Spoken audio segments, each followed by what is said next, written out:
Hey everybody, my name is Jordan, and in today's video, we're going to be examining some of the things that make video game music so special and looking at some of the compositional techniques and how we can apply it into our own music. Today we're going to be looking at two themes from some of my favorite video games as a kid. The first one is RuneScape and the second one is Pokemon. And since I'm only doing two examples and I know there's copious amounts of incredible video game music out there, if there's anything that you guys like, do me a favor, let me know down in the comments, give me some recommendations, and I would love to check it out. I'm sure lots of musicians have a very similar experience to myself. I played this game called RuneScape a lot as a kid, and I actually still play a little bit now, so if you play the game, drop your username, I'll add you and we can play together. The music in RuneScape specifically captured me so much that I actually asked my parents if I could start taking music lessons in some degree, and they signed me up to play violin. So I played violin pretty much my entire life until in middle school I actually saved up and bought my own drum set. Once I started playing drums, I kind of stopped playing violin. But ever since that experience as a child, I've always been in love with music. And it's so cool being able to look back and seeing that these things that really captured my heart as a child, I now have the knowledge and the skills to create this music and understand it in my own sense. So ultimately, music creates the setting of whatever we're enjoying. There's lots of art mediums that exist, such as film, painting, photography, all these things. And these forms of art exist in space. So you can go to an art museum and you can peruse and walk around. You can sit down on the couch and watch a movie. Whereas music, in a sense, exists in time. It decorates time. So when we sit down to watch our favorite TV show or watch our favorite movie, we can be seeing these things. Or we can be playing a game where we love the world and we're overcoming challenges and having fun with our friends. But the music is what really takes our experience to the next level. And it's really cool how music can almost create this nostalgic sense of, I've been there, I've experienced this. And just hearing a song or something from your favorite movie can really bring back the feeling of the first time you saw the movie or the first time you played that game.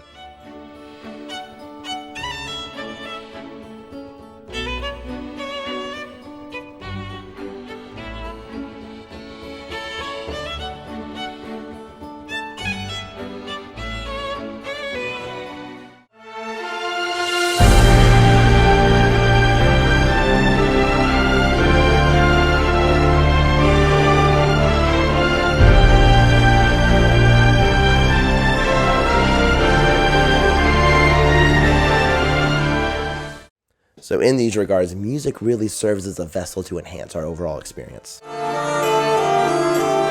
First theme we're going to look at is from RuneScape, and the theme that I really love, and it's one of the main themes of the game, is called Medieval. So I'm going to play this theme for you, but before I do, I want you to keep this in mind. I want you either in your head or out loud if you're by yourself, you're not embarrassed to do so. Try and hum the melody while you're listening.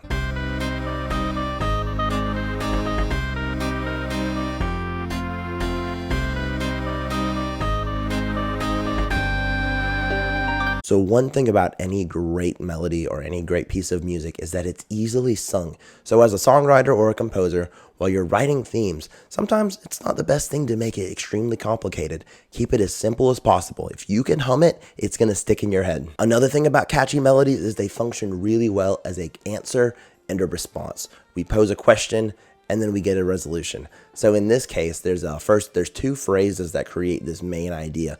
And the first one leaves us as a sense of uncertainty. The second one repeats the main theme, but at the end of the phrase, we get a little bit of resolution. Another really cool concept that we can glean from this piece is the use of borrowed chords. And the substitution that we're using here, it's a chord substitution, is the major to minor or the minor to major substitution. So if you're familiar with the key of C minor, we have a C, D, E flat, F, G, A flat, B flat, C. So we get these chords, C to the D diminished, E flat major, F minor, etc. So in this progression in particular, we start on the C minor. We go to the A flat major chord, which is the major 6 in our key, back to our home bass.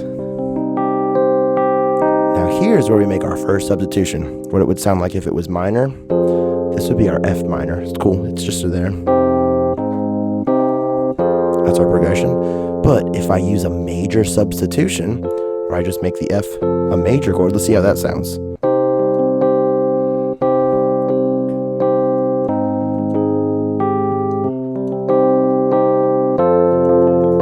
Ooh, hear that big uplift?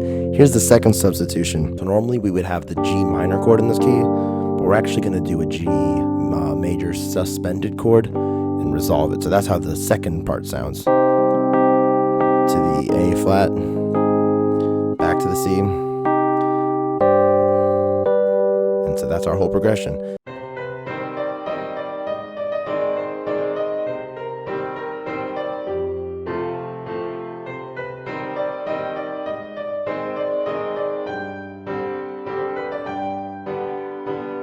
Using this logic, we can substitute really whatever we want. So say I'm playing in C minor.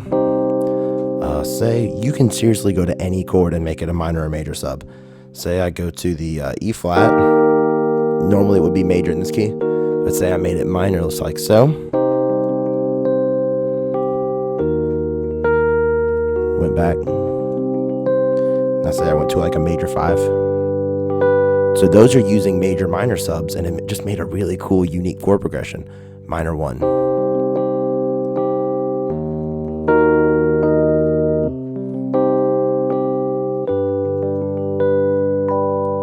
Cool, just like that. Typically we want a perfect, authentic cadence, which means we end on the chord we started. So in this case, it would be a C minor, and our melody note would be C, which never happened to this piece, and it's a technique used by video game composers. The reason for this, if you're in a level and you're playing that level over and over again, or you're in a space in the game where the music's playing, if there's a definitive end to the music, you'll kind of hear where it starts and where it finishes, and the repetition will become boring to you. Whereas if you kind of have an ambiguous, vague ending, the loop kind of goes on forever, and so you just feel like you're constantly hearing a new song. It never really stops and starts over again. Another thing that's really important with music like this is the instrumentation that we use that create this setting and this environment. One really good example of a show that does this really well, I'm watching Stranger Things right now, this 4th season, which is outstanding. If you haven't seen it, I really recommend it. One thing that they really do well with their soundtrack is it just creates this nostalgia for an era that I wasn't even alive in. So as I'm watching this show and I'm seeing the kids investigate and solve all these crimes and figure out clues and stuff, and there's this incredible like synth pad and 80s sounds going on in the background, it honestly makes me feel nostalgic for a time that I never even existed in. So the music totally makes me buy that this is a real world and puts me right in the position of the characters.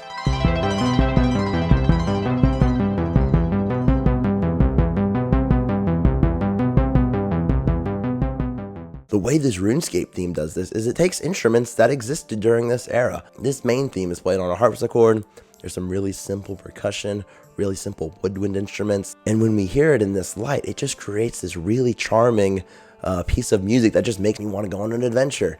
And this kind of music is something that just makes me want to dive into this game and learn about the lore and explore different areas of the map. It really just enhances the whole experience.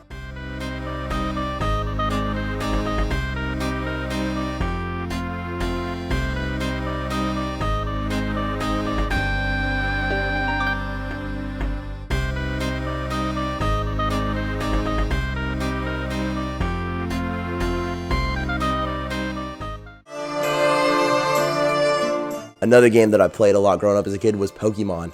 I saved up for years and I bought a Game Boy Advance. The first one that I got did not have a backlight. So if you guys remember back in the day, if I wanted to play at night or on a car ride at night, I would have to have an additional light to illuminate it. And eventually when I got into middle school, I'd saved up enough money to buy the first Nintendo DS, and which had a backlight. And the two games that I played the most were Pokemon Pearl and Pokemon Emerald. This main theme just does such a great job of making me want to go into the game. It makes me want to catch Pokemon and beat gym leaders.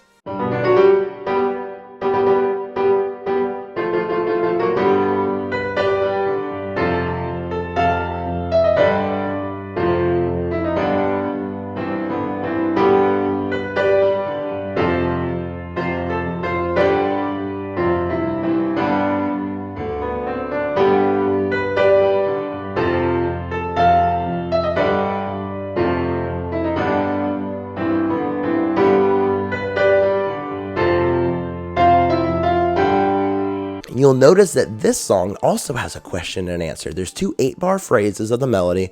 The first one ends with an inauthentic perfect cadence. This means that we ended on our 1 chord. So in this piece, we're in the key of G. We end on a G major chord. But in the melody, we end on a D, which is not our root note. It's actually the 5th note, which makes it a inauthentic perfect cadence. But in the second phrase, we actually repeat the idea almost exactly the same until the very end, where we just change the notes a little bit, so that way we end on that high G, which gives it an authentic perfect cadence, which makes us feel like we're at home and we're ready to go on to the next step. So the really cool substitution that we use in the Pokemon theme, I like to call the hero chord progression. So this, we just take our major 1 where we're at, and instead of playing this diminished 7 that we typically would go to, we're in the key of F in this song, so we're on the 1. Instead of going to this F sharp diminished chord, what we're going to do actually is take this 7 and flat it. So now we have an F, and it turns into an F major chord. Just like that, G, and the whole progression does this. 1, flat 7 major, 1. And if you want to go a step even further, you could go down to the 6th and make it a flat 6th. So now we have this E flat instead of the E. So we're going to play a G, flat 7, flat 6. It doesn't do this in the progression, but it's cool. And then back. And if we put all that together, it sounds really nice. Start on the flat 6. And so you can hear how that sounds like a heroic progression. So the way video game themes use this is you just go from the 1.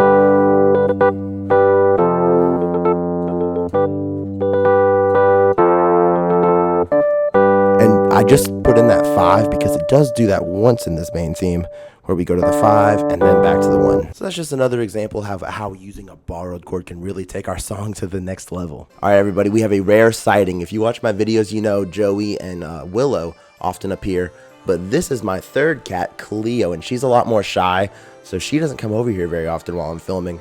So this is a rare treat that we're getting to experience. Also, one other kind of unique thing about this melody is you'll notice that there's that passing tone where it goes E, E flat, D. Now that E flat doesn't exist in our key of G major.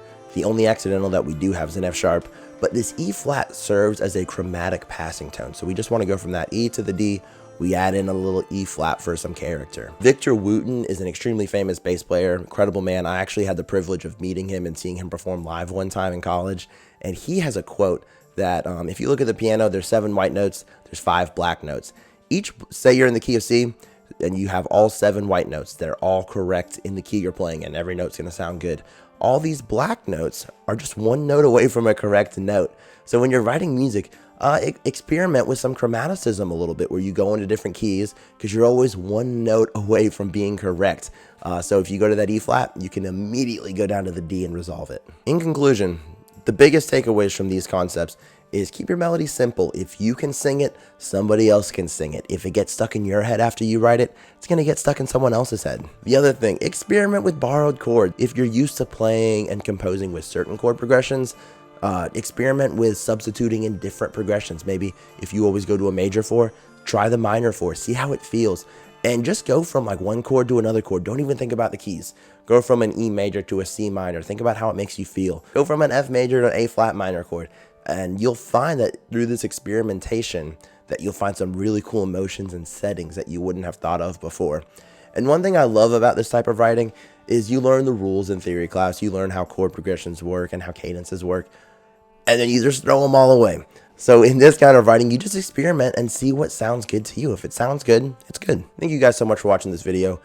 Video game music and film music in general is some of my favorite stuff to listen to.